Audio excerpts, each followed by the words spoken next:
감사하겠습니다. 제가 우리 교사들 위해서 잠깐 기도하고 오늘 말씀을 함께 나누도록 하겠습니다. 하나님 아버지, 스승의 주일을 맞이하여 특별히 하나님의 말씀을 우리 귀한 자녀들에게 가르치는 우리 귀한 선생님들을 축복합니다.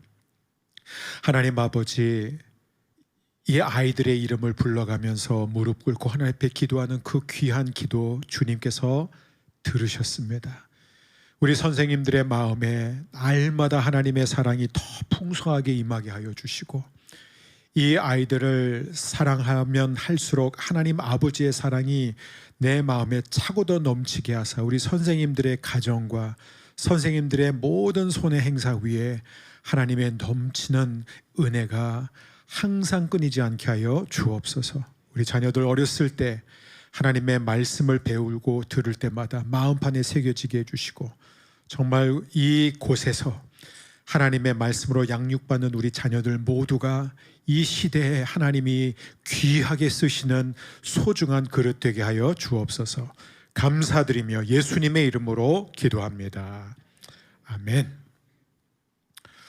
이제 오늘 다시 갈라디아서 6장 말씀을 보게 되고, 6월 첫째 주 이제 갈라디아서의 모든 말씀을 이제 마무리하고자 합니다.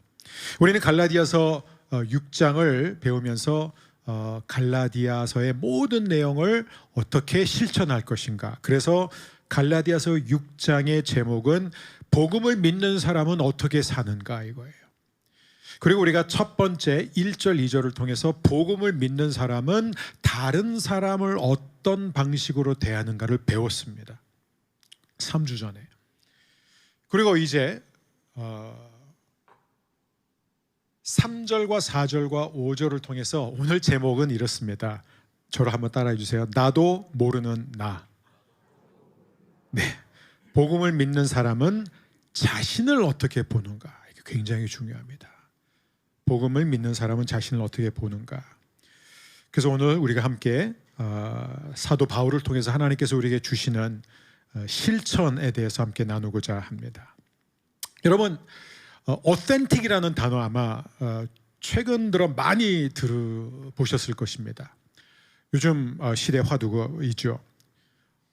특별히 이 옥스퍼드 사전 올해의 단어로 선정되었을 정도로 아주 핫한 단어입니다. 그 뜻은 무엇이죠? 진정성 혹은 있는 그대로의 나. 그래서 요즘 그 SNS에 굉장히 인기 있는 해시태그가 뭐예요? Be yourself, be yourself. 그 다음에 authentic me 등등입니다. 근데 미국의 이 한 조사에 따르면 이 MZ세대의 78%가 내 인생에서 가장 중요한 가치는 나다움이다, 이렇게 말합니다. 나다움. 좀 우리 차세대 중에서 나다움이라는 아이가 있는데 너무 그 아이 이름을 얘기한 것 같아서, 나다움, 나답게 사는 것, 진정한 나, 있는 모습 그대로의 나, 그게 가장 중요하다고 생각한다는 것이죠. 그런데 굉장히 흥미로운 역설이 하나 있습니다. 나답게 살자고 외치는 이 시대가 그 어느 시대 가운데서도 가장 자신을 모르는 시대가 되어버렸다는 것입니다. 이것은 많은 전문가들의 깊은 연구를 통해서 밝혀진 사실들입니다. 한 예로 타샤 유리히라는 박사의 인사이트라는 책을 여러분 들어본 적이 있습니까? 2017년에 출간되었을 때 큰 화제가 되었습니다. 이 타샤 유리히 박사는 뉴욕 타임스 베스트셀러 작가이자 하버드 비즈니스 리뷰의 핵심 기고가입니다. 그런데 이 교수님은 5년 동안에 수천 명을 대상으로 연구를 했는데 충격적인 사실을 알게 됩니다. 그것은 뭐냐? 나는 나 자신을 잘 안다 라고 답한 사람이 95%라는 거예요. 5%만 나는 나 자신에 대해서 잘 알지 못한다, 이렇게 얘기했습니다. 근데 더 재미있는 것은 실제로 자기 인식 능력을 가진 사람, 진짜의 자기를 아는 사람은 단 10%에서 15%밖에 되지 않는다는 거예요. 그러면 이 통계가 왜 무서울까요? 왜냐하면 우리 대부분이 이 통계에 의하면 사실 80% 이상이 자기가 자기를 모르면서 산다는 거예요. 근데 더 심각한 것은 자기가 자기를 모르면서 산다는 사실조차 모른다는 거예요. 그럼 이게 바로 오늘 하나님이 사도 바울을 통해서 갈라디아서 6장을 통해 우리에게 가르쳐 주시고자 하는 것입니다. 3절 말씀. 만일 누가 아무것도 되지 못하고 된 줄로 생각하면 스스로 속임이라. 사도 바울은 2000년 전에도 이 사실을 너무나 잘 알고 있었던 거예요. 인간의 가장 깊은 문제는 무엇이냐? 자기를 잘못 알고 있다는 거예요. 그런데 복음을 믿는 사람, 사도 바울에 의하면 지금 복음을 자세하게 설명했습니다. 자, 이 복음을 이해하고 이 복음을 가슴으로 믿는 사람은 자기 자신을 어떻게 보게 되는가? 그게 바로 오늘 3절, 4절, 5절을 통해서 우리가 세 가지를 함께 나누게 될 텐데, 첫 번째, 복음을 믿는 사람은 자기 기만에서 벗어난다. 그리고 두 번째, 복음을 믿는 사람은 자기를 정직하게 살핀다. 그리고 세 번째, 복음을 믿는 사람은 자기 책임을 진다. 이 세 가지 메시지를 중심으로 함께 말씀을 들여다보겠습니다. 첫 번째, 자기 기만에서 벗어난다. 우리 3절 말씀 한 목소리로 함께 읽겠습니다. 만일 누가 아무것도 되지 못하고 된 줄로 생각하면 스스로 속임이라. 제가 오늘은 불가피하게 이 헬라어 단어를 몇 개 소개해 드리고자 합니다. 왜냐하면 이 원어를 이해하지 않고서는 사도 바울이 하고자 하는 그 말을, 메시지를 우리가 이해할 수 없기 때문에 그래요. 자, 여기서 스스로 속임이라라는 이 표현은 프레나파타 헤아우톤이라는 표현이에요. 프레나파타 헤아우톤. 근데 이것은 합성어인데, 하나는 프렌이라는 단어인데 그 프렌은 우리의 마음과 생각을 가리키고, 또 하나의 단어는 하파타오라는 것인데 그것은 속이다, 미혹하다라는 그런 뜻입니다. 그러니까 직역을 하면 이게 뭐냐면 자기가 자기 마음을 속인다라는 거예요. 누가요? 자기가. 자기 마음, 자기 생각을 속인다라는 거예요. 근데 재미있는 것은 이 단어는 신약 성경에서 여기에서 유일하게 등장합니다. 왜 그런 줄 아세요? 아주 희귀한 단어예요. 왜 희귀한 단어인 줄 아세요? 바울이 합성어를 일부러 만드는 거예요. 왜요? 아주 중요한 사실을 우리에게 가르쳐 주기 위해서예요. 자기 기만의 그 무서움을 우리에게 알려주고 싶은 거예요. 여러분, 사기를 당하는 것, 누가 사기를 당했다면 우리는 보통 이렇게 이해하잖아. 아, 외부에 적이 있구나. 외부에서 사기치는 사람이 있어가지고 그 사람한테 사기를 당했다라고 말합니다. 그런데 여러분, 자기가 자기한테 사기치는 거, 자기가 자기를 속이는 것은 뭐예요? 속이는 자와 속는 자가 같은 사람이에요. 이건 거의 영적 정신 분열에 가까운 상태라는 것이죠. 그런데 G.K. 체스터턴이 그랬습니다. 이런 말을 했어요. 예수 믿는 사람들의 다수가 정신 분열에 시달리고 있다. 왜 그렇습니까? 정말로 무서운 건 뭐냐면, 많은 사람들이 자기를 속이고 있는데 그 사실을 전혀 모른다는 것이에요. 자기가 자기를 속이고 있다는 것을 알면 멈출 수는 있잖아요. 아, 내가 잘못 생각했구나. 근데 자기가 자신을 속이고 있다는 것을 모르기 때문에 멈추지 못합니다. 계속해서 그렇게 살아가는 거예요. 여기에서 우리는 종교개혁가 존 칼빈의 기독교 강요 1장 1권 1절에 아주 중요한 이런 문장이 있습니다. 그는 이렇게 말합니다. 참된 지혜는 두 가지로 이루어진다. 하나님을 아는 지식과 우리 자신을 아는 지식이다. 그런데 이 둘은 서로 연결되어 있어서 하나 없이는 다른 하나를 알 수 없다. 이게 무슨 얘기죠? 하나님을 모르면 자기를 알 수가 없습니다. 하나님을 모르면 자기도 모를 수밖에 없고, 또 자기를 모르면 하나님을 모른다는 것입니다. 분리가 안 된다는 것이죠. 자, 왜 그럴까요? 왜 우리가 하나님을 알아야만 우리 자신을 알 수 있고 하나님을 모르면 우리 자신을 모를 수밖에 없을까요? 그 이유는, 왜냐하면 우리가 모든 면에 있어서 자기 자신을 볼 때, 자기 자신을 평가할 때 나는 어떤 사람인가? 우리는 어떤 방법을 쓰죠? 비교를 통해서 합니다. 비교예요. 항상 그래서 우리는 비교 대상이 필요한 거예요. 자기보다 못한 사람과 비교하게 되면 어떻게 돼요? 괜찮은 사람이 되는 거예요. 근데 그 똑같은 사람이 자기보다 훨씬 더 뛰어난 사람을 보면 갑자기 자신은 초라해지는 것이에요. 뭐 좀 현실적이지 않은 예지만, 예를 들어서 한 학생이 학교에서 제일 키가 큽니다. 그래서 자기가 키 크다고 늘 생각했어요. 사람들이 다 자기가 키 크다고 그랬어요. 근데 갑자기 미국이나 스웨덴이나 어딘가 유학을 갔는데 그 반에서 키가 중간도 안 돼요. 평균 이하예요. 그러면 그 똑같은 키 컸던 사람이 이제는 자기 자신을 나는 키가 크지 않다라고 인식할 수밖에 없는 것이에요. 공부를 못하는 아이들 속에서 내가 1등을 늘 해온 아이는 자기가 공부를 잘한다고 스스로 생각합니다. 그런데 정말 갑자기 공부 잘하는 아이들이 모이는 학교로 갔더니 자기가 중간도 안 되는 거예요. 그러면 그는 더 이상 자기 자신이 공부를 잘한다고 생각하지 않고 공부를 못한다고 생각하게 되는 것이죠.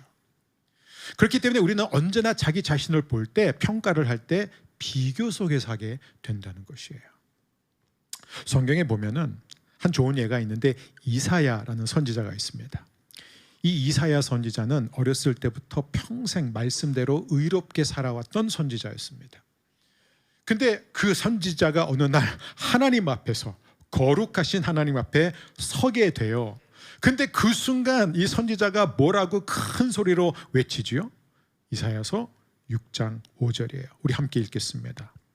화로다 나여 망하게 되었도다. 나는 입술이 부정한 사람이요. 여러분, 요즘 우리 중고등부 자녀들 너 시험 어땠어? 망했어. 우리 아이들은 늘 입에 달고 사는 게 망했다는 거잖아요. 이사야가 원조예요. 망했다. 여러분, 이사야가 왜 갑자기 그런 얘기를 해요? 하나님 앞에 섰을 때 갑자기 그가 큰 죄인으로 변한 것입니까? 하나님 앞에서 그가 하면 안 되는 말을 했기 때문에 갑자기 입술이 부정한 사람이 된 거예요? 아니에요. 똑같은 이사야예요. 바뀐 적이 없어요. 그런데 이 이사야는 처음으로 하나님 앞에 서니까 자기의 진짜 모습을 보게 된 거예요. 너무 놀랐어요. 난 망했다. 난 너무 더러운 사람이야. 나는 입술 너무 부정한 사람이야 라고 소리를 칩니다. 여러분, 우리도 마찬가지예요. 누구랑 비교할 거예요? 우리가 누구 앞에 설 것입니까? 거룩하신 하나님 앞에 서게 되면, 하나님의 빛 안에 우리가 들어가게 되면 우리도 똑같습니다. 그 전에는 우리는 적당히 비교를 하면서 살아요. 그래도 내가 저 사람보다는 더 착하지, 내가 저 사람보다는 더 도덕적이지, 내가 그래도 우리 가족이 저 가족보다는 더 화목하지. 그런데 이 모든 비교가 무슨 의미가 있어요? 여러분, 이 비교의 게임 속에서 우리는 자꾸 우리 자신을 늘 괜찮은 사람이라고 생각하게 된다는 거예요. 여러분, 또 하나의 연구, 아주 재미있는 연구가 있었잖아요. 사람들한테 이렇게 물어봤다는 거예요. 당신은 도덕적으로 평균 이상입니까? 근데 결과가 뭐예요? 90% 이상이 자기가 평균 이상이래요. 그러면 이게 어떻게 되는 거예요? 예? 90% 이상이 자기는 자기의 도덕성이 평균 이상이라는 거예요. 모든 인간은요, 자기 자신을 볼 때요, 아무리 솔직하게 자기를 평가해도 자기한테 유리한 쪽으로 평가를 하게 되어 있습니다. 그런데 십자가 앞에 서게 되면은 어떤 일이 일어나죠? 모든 비교가 무너지는 거예요. 그래서 십자가는 부끄러운 거예요. 십자가는 걸림돌이 되는 거예요. 팀 켈러 목사님은 The Meaning of Marriage라는 책, 결혼을 말하다라는 이 책에서 아주 중요한 얘기를 합니다. 그는 이렇게 말합니다. 복음은 두 가지를 동시에 알게 합니다. 첫째, 나는 내가 감히 인정할 수 있는 것보다 훨씬 더 큰 죄인이다. 둘째, 나는 내가 감히 꿈꿀 수 있는 것보다 훨씬 더 사랑받는 자녀다. 여러분, 이 두 진리가 동시에 우리 안에 들어오는 게 복음이에요. 만약 이 둘 중에서 하나만 들어온다고 생각해 보세요. 큰일 납니다. 만일 나는 죄인이다, 이 부분만 들어온다면 여러분, 이 사람은 늘 절망하면서 삽니다. 신앙생활도 죄책감으로 해요. 그래서 이 죄책감에서 벗어나지 못하니까 나는 죽을 죄인, 나는 가망 없는, 나는 썩을 죄인, 이런 아이덴티티를 가진 사람은 어쩔 수 없이 살기 위해서 종교적으로 위선자가 된다는 거예요.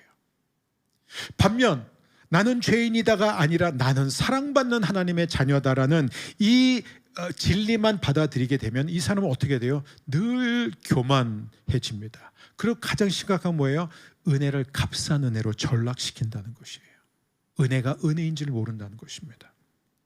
그런데 이 두 가지 진실이 동시에 우리 안에 들어오면요, 그때 사도 바울에 의하면 우리는 비로소 자기 기만에서 완전히 벗어나게 된다는 거예요.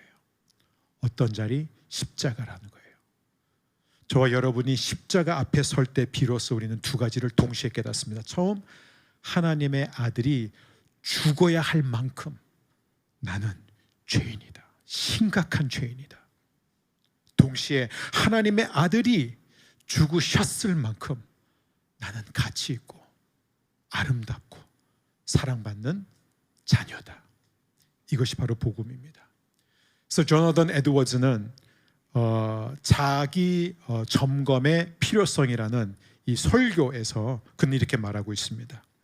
참된 회심은 자기가 nothing임을 발견하면서 동시에 그리스도 안에서 모든 것임을 발견하는 것이다. 자기가 자체로는 nothing이라는 거예요.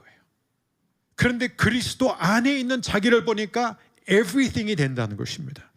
여러분, 이게 지금 사도 바울이 여기서 말하고자 하는 거예요. 아무것도 되지 못한 자, 즉 아무것도 아닌 존재가 바로 저와 여러분이에요. 그리스도 밖에서는, 하나님 외에는 우리는 소망이 없는 사람들이었습니다. 그런데 아무것도 아닌 자가 무엇이 된 줄로 착각하는 것, 그것이 가장 근본적인 인간의 죄라는 것이에요. 그게 아담과 하와의 죄예요. 아담과 하와는 원래 뭐예요? 아무것도 아닌 사람들이었어요. 하나님이 흙으로 그들을 빚으시고 생기를 불어 넣어 주셨기 때문에 생명이 된 거예요. 인간이 된 거예요. 하나님의 형상을 본딴 사람이 된 것입니다. 그들 자체로는 아무것도 아니에요. 하나님이 그들을 위해서 에덴 동산과 필요한 모든 것을 다 만들어 주셨기 때문에, 그래서 하나님 안에서 그들은 존귀한 자가 된 거예요. 그런데 그들은 아무것도 아닌 자들로서 스스로 뭔가 됐다고 생각하니까 어떻게 돼요? 우리도 하나님처럼 되자 이거예요. 선악과를 따먹는 것입니다. 이것이 바로 인간의 가장 깊은 죄예요. 기억하세요. 나는 아무것도 아니다. I am nothing이에요. 근데 in Christ, 그리스도 안에서 나는 모든 것을 가졌다. 두 번째, 복음을 믿는 사람은 자기를 정직하게 살핍니다. 정직하게 살펴요. 4절 말씀 함께 읽습니다. 각각 자기의 일을 살피라. 그리하면 자랑할 것이 자기에게는 있어도 남에게는 있지 아니하리니. 자, 여기서 살피라라는 이 단어가 도키마제토라는 단어인데, 이 도키마제토는요 아주 전문 용어입니다. 당시 사도 바울이 이 편지를 썼을 1세기 당시에 어떻게 사용됐냐면은 금속 세공인이 금이나 은을 시험할 때, 다시 말해서 불에서 녹여가지고 시험할 때 쓰는 용어였어요. 또는 동전 검사관이 진짜 동전과 가짜 위조 동전을 구분할 때 쓰던 단어입니다. 여기서 사도 바울이 말하고자 하는 것은 이 도키마제토를 통해서 우리가 자기 점검을 하는 데 있어서 건성으로 해서 되지 않고 정밀하고 진지하고 정직하게 해야 된다라고 말을 하고 있는 것이에요. 근데 여러분, 왜 도키마제토가 중요하면은 우리는 이 땅에 사는 동안에 우리 자신을 어떻게 점검하죠? 자, 우리 나름대로 진지하게, 우리 나름대로 정직하게 자신을 점검하는데, 우리는 보통 두 가지 잘못된 방식으로 자신을 평가합니다. 첫 번째, 우리가 아까 나눴지만 비교를 통해서예요. 비교를 통해서 자기를 평가해요. 그래서 저는 이게 한국 사회의 굉장히 큰 병이라고 생각합니다. 물론 세상의 모든 사람들이 다 그렇지만 우리나라는 그게 유독 심합니다. 겉으로 드러나는 것이에요. 어떤 옷을 입고 다니느냐, 명품에 대한 것, 어떤 차를 타고 다니나, 어떤 집을 몇 평에서 뭐 이런 것, 학력, 학식, 뭐 이런 사회적인 지위를 누구보다도 강조합니다. 그래서 자기가 실제로 되는 것보다도 더 과하게, 더 넘치게 하려고 굉장히 애를 쓴다는 거예요. 비춰지는 것, 남한테 보이는 것에 대해서 목숨을 걸 정도라는 것이에요. 늘 비교하기 때문에. 근데 여러분, 이 비교에서 가장 무서운 이 비교 게임에서요, 말하자면 최첨단 무기가 뭔지 아세요? SNS예요. SNS. 예. SNS를 보면 어떻게 돼요? 여러분, SNS에서 막 뭔가 이렇게, 그걸 어떻게 설명하죠? SNS 보면, 우리 청소년들, 우리 자녀를 보세요. SNS에 빠져 있는 아이들의 특징이 뭐냐면 자존감이 낮아요. 왜냐하면 자기가 이렇게 이쁘지 못하고, 자기는 이런 몸매가 없고, 자기는 이런 피부를 갖고 있지 않고, 자기는 이런 거로 살 능력도 안 되고. 얼마나 SNS, 인스타나 이런 걸 보면요, 정말 대단한 사람들이 많이 있는 것처럼 이렇게 보여진다는 거예요. 그래서 사도 바울이 여기서 굉장히 중요한 말을 합니다.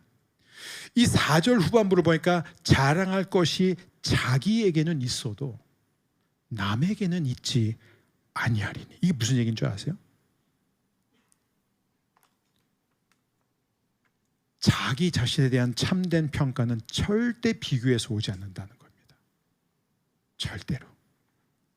타인과 다른 사람과 비교해서 얻는 자존감은요, 전부 가짜예요. 전부 가짜예요. 다 흔들리게 되어 있습니다. 그래서 나보다 더 잘난 사람을 만나면 그게 다 무너지는 거예요. 나보다 더 똑똑한 사람, 나보다 더 많이 가진 사람 앞에서는 우리는 작아지고 초라해지게 되어 있습니다. 그 반대도 똑같죠. 근데 두 번째 잘못이 무엇이냐? 회피를 통한 자기 평가입니다. 여러분, 특별히 한국 사람들, 특별히 한국의 크리스천들, 이게 너무너무 심해요. 자기를 보지 않으려는 신앙생활이에요. 어떻게 해요? 바쁘게 살아야 돼요. 정신없이 새벽부터 예배드리고, 그 다음에 나가서 열심히 일하고, 또 시간 되면 그냥 매일 교회 나와서 헌신하고, 그렇게 그냥 사는 거예요. 너무 열심히 살다 보니까 일에 파묻히고 봉사에 파묻히고, 그렇게 살다 보면요, 자기 자신을 돌아볼 시간이 전혀 없는 거예요. 여러분, 저도 10년 가까이 그렇게 사역하면서 살아봤습니다. 굉장히 많이 했어요. 뭔가 활동은 굉장히 많이 했습니다. 그런데 뭐예요? 자기 자신을 볼 시간이 없는 거예요. 여러분, 이게 얼마나 중요한지 모릅니다. 오늘날 전문직을 갖고 있는 모든 사람들의 영적 위험이 그거예요. 새벽에 일찍 일어나서 밤 늦게까지 한 몸도 멈추지 않고 열심히 살고 열심히 일하면서 나는 누구인가, 나는 지금 어디에 있는가, 어디로 가고 있는가를 묻지 않는다는 것이에요. 제가 여기서 한 유명한 철학자의 말을 인용하겠습니다. 여러분 잘 아는 소크라테스가 한 말입니다. 무엇이죠? 성찰하지 않는 삶은 살 가치가 없다. 되게 잔혹하죠. 여러분, 철학자의 말이긴 하지만 사실은 성경의 진리입니다. 성경에 보면은 다윗의 이제 기도들이 많이 나오잖아요.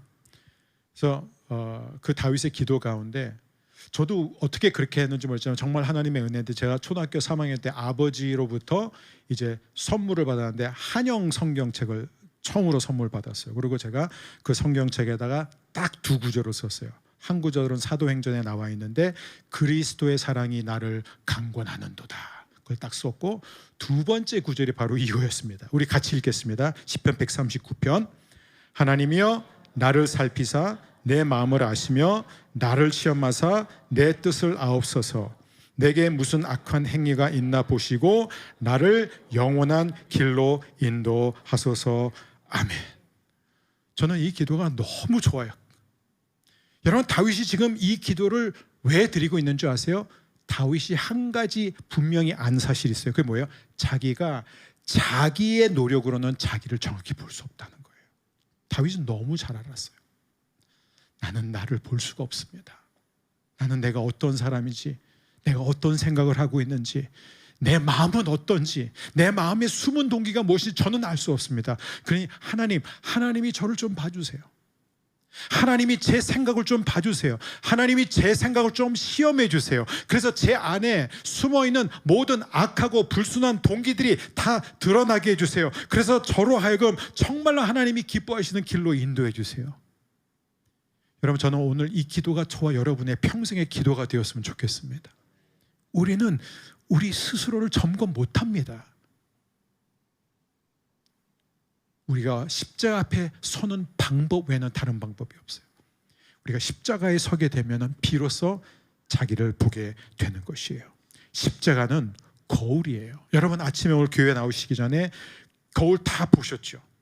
거울을 제가 생각할 때는 최소 5번 보셨고 어떤 분은 50번 봤을 수도 있어요. 다 거울 보셨을 거예요.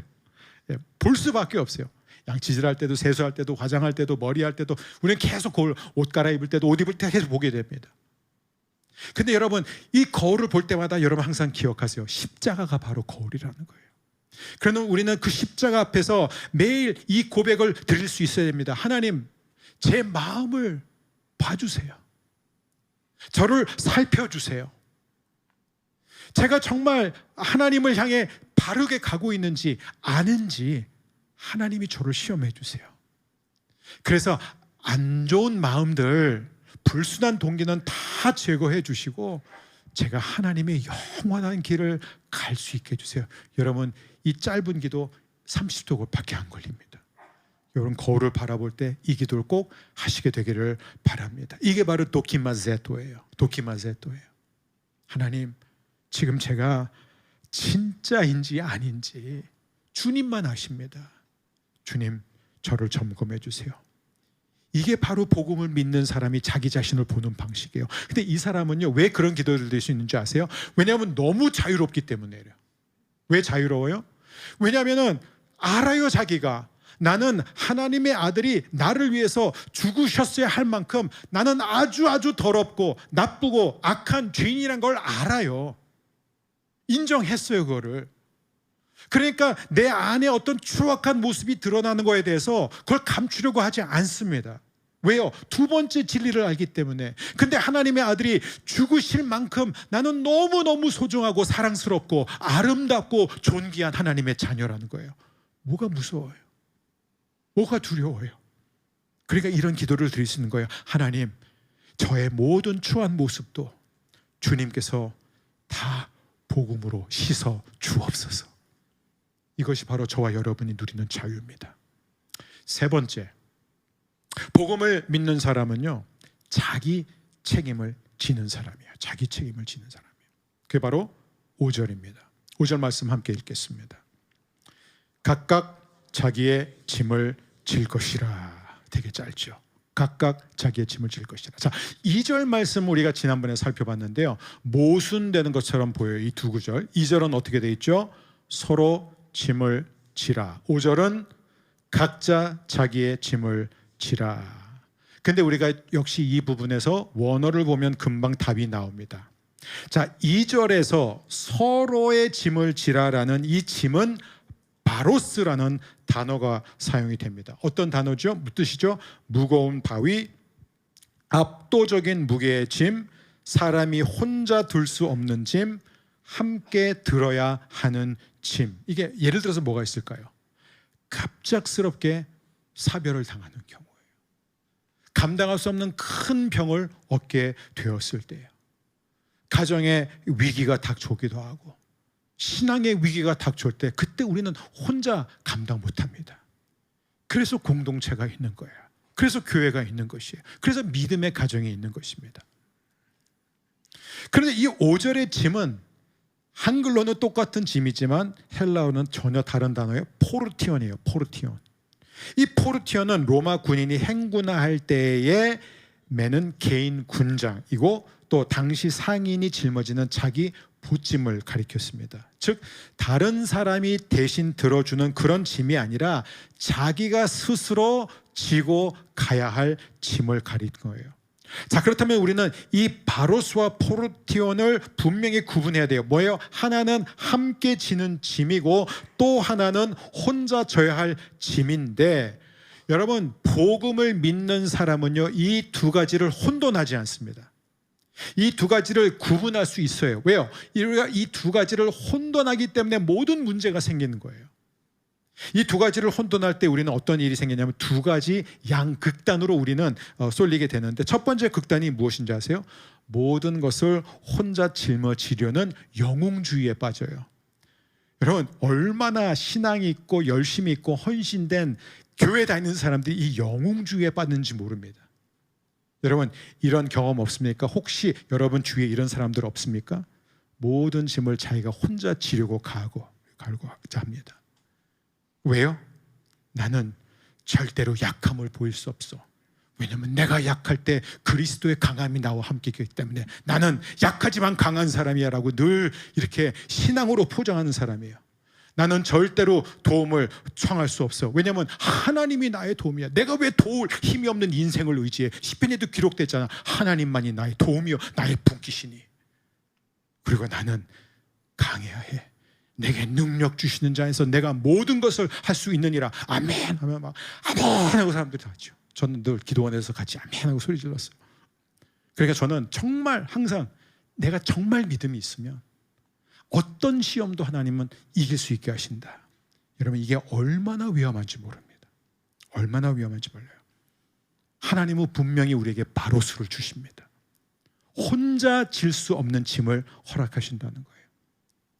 그래서 우리가 막 그걸 생각하지 않고 정말 믿음으로 내가 믿음이 부족해서 이걸 못하는 거고 내가 믿음이 약해가지고 내가 이걸 감당하지 못하는 거라고 스스로 생각하고 도움을 요청하지 않고 우리가 정말 이런 식으로 가다 보면 신앙생활을 하면 할수록 어떻게 돼요? 기쁨이 사라지고 마음은 점점 지쳐가고 나중에는 어떻게 돼요? 무너지게 된다는 거예요. 이 바로스는요, 그 뿌리가 뭐예요? 교만이에요. 교만. 자기가 자기를 모르는 거예요. 자기가 얼마나 연약한지를 모르기 때문에 자기가 무한한 능력을 가졌다고 생각하는 것입니다. 두 번째 극단이 또 있어요. 그건 뭐죠? 그건 바로 이 두 번째 짐인데 포르티온. 그 포르티온은 자기가 져야 되는데 그것까지 남에게 지우려는 사람들이 있어요. 그것까지. 네. 무조건 회피하는 거예요. 자기가 져야 할 그 포르티온. 그러니까 뭐예요? 자녀를 신앙으로 양육하는 것도 본인은 안 해요. 전혀 안 해요. 그냥 교회 차세대 잘 되는 교회 찾아가지고 거기에 떠맡깁니다. 인생에서 중요한 결정을 내려야 할 때마다 그는 정말 하나님 앞에 엎드려서 하나님의 음성을 듣는 것이 아니라 목회자를 찾아가요. 순장님을 찾아가고 자기가 영적 멘토라고 생각하는 사람에게 찾아가서 조언 구하는 게 잘못된 게 아니라 의지한다는 거예요. 하나님이 뭐라고 말씀하시는지 자신의 영적 성장을 계속해서 다른 사람에게 떠넘기는 거예요. 자기가 직접 들어야 할 하나님의 음성, 자기가 직접 받아야 할 그 응답에 대해서 계속해서 떠넘기면서, 그래서 늘 기도를 부탁하지만 한 번도 본인이 직접 하나님의 음성을 들어본 적이 없는 상태에서 교회를 다니고 평생 제자를 해서 맴도는 이런 영적 애기들이 한두 명이 아닙니다. 사랑하는 여러분, 사도 바울은 로마서 14장 12절에서 중요한 얘기를 우리에게 하고 있어요. 함께 읽습니다. 이러므로 우리 각 사람이 자기 일을 하나님께 짓고 하리라. 제가 말씀드렸지만 저는 허브교회를 시작하면서 하나님 앞에 드렸던 이 한 가지 기도가 뭐냐면, 하나님, 이곳에서 제가 말씀을 전하고 말씀을 가르치는 모든 성도님들이 하나님 앞에 1대1로 섰을 때 칭찬받는 성도들 되게 해달라고. 저의 유일한 기도 제목이었어요. 저의 목표는 그거예요. 여러분 한 분 한 분이, 우리는 다 하나님 앞에서 반드시 1대1로 서게 되어 있습니다. 다. 근데 그때는요, 부모 핑계 댈 수 없어요. 그때 환경 핑계도 안 됩니다. 교회 핑계 못 대요. 죄송하지만 제 핑계도 못 대요. 목회자 핑계 못 대요. 여러분이 그때는 정말 자기 자신에서 자기가 직접 하나님 앞에 보고해야 된다는 거예요. 여러분, 이건 가정에서도 마찬가지입니다. 우리 자녀의 신앙은요, 우리가 정말 부모로서 우리 자녀가 신앙생활을 잘할 수 있는 환경을 만들어줄 수는 있어요. 하지만 우리의 자녀들이 실제로 신앙을 갖는 것 대신할 수 없습니다. 그래서 하나님은 아버지지, 하나님한테는 아들과 딸은 있지만 하나님한테는 손주 손녀는 없어요. 그래서 하나님은 할아버지가 될 수가 없어요. 아버지예요. 부모님의 신앙을 통해서 하나님께 나아갈 수가 없습니다. 자기 신앙이 있어야 된다는 거예요. 배우자도 마찬가지예요. 저는 부족하지만 제 아내가 워낙 기도를 많이 해서, 아니, 아내 기도 덕분 생각하지 마세요. 그래요. 아내든 남편이든 배우자의 기도를 통해서 정말 그 배우자가 영적 성장을 이룰 수 있는 환경을 만들 수 있지만 그 영적 성장을 대신할 수는 없습니다. 그것은 왜요? 포르티온이에요. 하나님이 우리 각자에게 주신 짐이라는 것입니다. 그러면 영적 성숙의 정의는 무엇인가? 간단합니다. 함께 져야 할 짐은 함께 지고 혼자 져야 할 짐은 혼자 진다. 이 두 가지를 동시에 할 수 있는 사람이 복음을 아는 사람이에요. 근데 이제 여기서 이제 그러면 나 이제 혼자 져야 되는 짐이 있단 말이야. 그럼 그 포르티안 어떻게 하면 또 마음이 무거워지죠. 그런 분들을 위해서 이 포르티안이 한 번 더 등장해요. 신약성경에 또 한 번 등장합니다. 어디서 등장한 줄 아세요? 마태복음 11장 30절입니다. 예수님이 뭐라고 하셨죠? 이는 내 멍에는 쉽고 내 짐은 가벼움이라. 예수님이 뭐라고 하셨죠? 수고하고 무거운 짐진 모든 자들아 다 내게로 오라. 내가 너희를 쉬게 하리라. 하시면서 하신 말씀이 뭐냐? 내 멍에는 쉽고 내 포르티오는 가볍다. 여러분 이 얘기가 무슨 얘기냐면 이 얘기예요. 우리가 하나님이 우리에게 주신 각자의 십자가가 있습니다. 십자가를 지고 자기를 부인하고 나를 따르라고 말씀하셨잖아요. 우리가 하나님께서 우리 각자에게 주신 그 짐을 지고 그 포르티안을 지고 우리가 예수님을 따르면 예수님이 반드시 그 짐을 우리와 함께 져주신다는 거예요. 그러니까 결국 우리 혼자 질 짐은 하나도 없는 거예요. 그 짐마저도 예수님이 우리 곁에서. 그래서 멍에라는 표현을 쓰세요. 왜요? 멍에는 둘이 같이 매는 게 멍에입니다. 사랑하는 여러분, 주님께서 우리에게 허락하신 모든 인생의 책임 속에서 여러분 혼자가 아닙니다. 주님은 반드시 여러분과 함께 하십니다. 그래서 여러분의 명예는 가볍습니다. 이게 바로 복음이에요. 자, 오늘 말씀의 결론입니다. 오늘 우리는 갈라디아서 6장 3절, 4절, 5절 세 절의 말씀을 통해서 우리 시대에 굉장히 중요한 질문을 던졌습니다. 나는 누구인가? Who am I? 그리고 두 가지 답을 살펴봤습니다. 하나는 뭐예요? Be yourself. 네 자신을 찾아라. 있는 모습 그대로 나가라. 네 자신의 내면을 깊이 들여다봐라. 그러면 진짜 네가 누군지를 알게 될 것이다. 이게 바로 세상에서 말하는 방식이에요. 그런데 성경의 답은 전혀 그렇지 않아요. 반대예요. 네 자신을 찾지 말라 이렇게 말합니다. 네 자신을 찾지 말라. 그리스도 안에서 내 자신을 발견해라. 여러분 이 차이점이 보이십니까? 세상은 이렇게 말합니다. 자기 안으로 깊이 들어가라. 성경은 이렇게 말해요. 자기 바깥으로 나와라.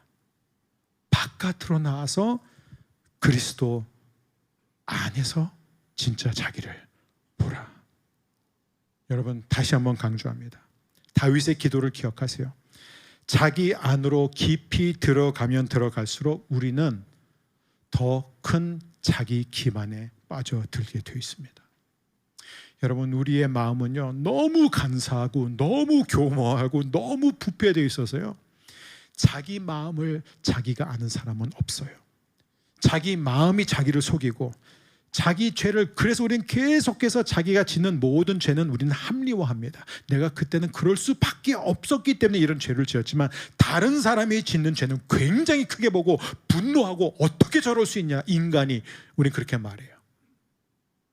여러분 우리는 자기 우상을 우리가 계속 지키고 있기 때문에 우리는 점점 더 깊은 어둠 속으로 빨려 들어갈 수밖에 없습니다. 하지만 십자가 앞에 서면, 우리가 복음의 밝은 빛 앞에 서게 되면 모든 것이 명확해집니다. 모든 것이 명확해져요. 그때 우리는 우리 자신을 정확히 볼 수 있어요. 어떻게 해요? 나는 죽을 죄인. 그래서 하나님의 아들이 나를 위해서 죽으실 수밖에 없었다. 이 방법 외에는 없었다. 하지만 동시에 나는 진짜 사랑받는 자녀. 하나님이 나를 절대 포기하지 않고 나를 위해 아들을 보내셨다. 이 두 진리가 우리 안에 움직일 때 바로 여기에 복음이 있고 여기에 참된 자유가 있고 여기에 저와 여러분의 영원히 흔들리지 않는 정체성이 있는 줄 믿습니다. 설교를 마무리하면서 다시 한번 타시아 유리의 책으로 돌아갑니다. 그녀는 이렇게 말합니다. 자기 인식의 가장 큰 장벽은 자기 자신이다. 여러분, 오늘 이 장벽을 제하십시오. 복음은 우리에게 말합니다. 네가 너를 아는 것이 아니라 복음이 너를 안다. 십자가가 너를 알게 한다. 저는 제가 굉장히 사랑하는 조나단 에드워즈의 결심 기도를 여러분과 함께 나누면서 오늘 말씀을 마무리하고자 합니다. 결심하노니, 우리 같이 할까요? 이 기도. 결심하노니 내가 무엇이든지, 내가 가진 모든 것이든지, 내가 이룬 모든 것이든지, 내가 본 모든 것이든지 그리스도의 십자가에 비추어 다시 평가하리라. 그리고 십자가 외에는 어떤 것도 자랑하지 않으리라. 아멘. 이게 바로 다음 주 설교의 미리보기입니다. 맛보기였어요. 여러분, 오늘 다 잊어버려도 좋습니다. 타샤 유리히, 조나단 에드워즈 아무도 기억할 필요 없어요. 한 가지만 기억하십시오. 그리스도 밖에서 나는 아무것도 아니다. 그리스도 안에서 나는 모든 것을 가졌다. 이 복음의 능력이 여러분 안에 뿌리내리기를 주의 이름으로 축원합니다. 우리 시간 가능한 분들은 자리에서 일어나셔서 나의 존재 이유가 내가 아니라 바로 예수님이라는 귀한 찬양이 있습니다. 바로 내 삶의 이유라. 우리 함께 이 찬양을 올려드리겠습니다. 오늘 주신 말씀 의지하여 우리 한 목소리로 다음 세 가지 기도문을 하나님 앞에 올려드립니다. 주님, 저는 자기 마음을 자기가 속이며 살았습니다. 다른 사람과 비교해서 안도했고 적당히 괜찮은 척하며 살았습니다. 십자가 앞에 서지 않은 채 가짜 자아를 진짜로 착각하며 살았습니다. 용서하소서. 이제 십자가의 빛 앞에 정직하게 서기 원합니다. 주님, 그리스도 밖에서는 아무것도 아닌 저를 그리스도 안에서 모든 것을 가진 자녀로 만들어 주셨습니다. 저의 정체성을 회복시켜 주소서. 비교의 거울이 아니라 십자가의 거울 앞에 서게 하소서. 학력이나 직업이나 자녀의 성취가 아닌 오직 그리스도 안에서 저를 보게 하소서. 주님, 제가 져야 할 짐은 정직하게 지게 하소서. 그리고 함께 져야 할 짐은 형제와 나누게 하소서. 자기 책임을 회피하지 않고 동시에 영웅주의에 빠지지 않게 하소서. 그리스도와 함께 멍에를 매는 자로 가볍고도 자유롭게 살게 하소서. 예수님의 이름으로 기도합니다. 아멘. 기도하겠습니다. 하나님 아버지, 나는 누구인가라는 이 질문 앞에 하나님, 더 이상 우리 자신을 속이면서 살지 않도록 말씀을 보내주셔서 감사합니다. 하나님, 더 이상 비교의 함정 속에 살지 않게 하여 주옵소서. 비교의 쳇바퀴에서 내려오게 하여 주옵소서. 하나님, 우리의 눈을 열어주사 우리 안에서 일하시는 하나님의 놀라운 사랑을 새롭게 발견하게 하여 주옵소서.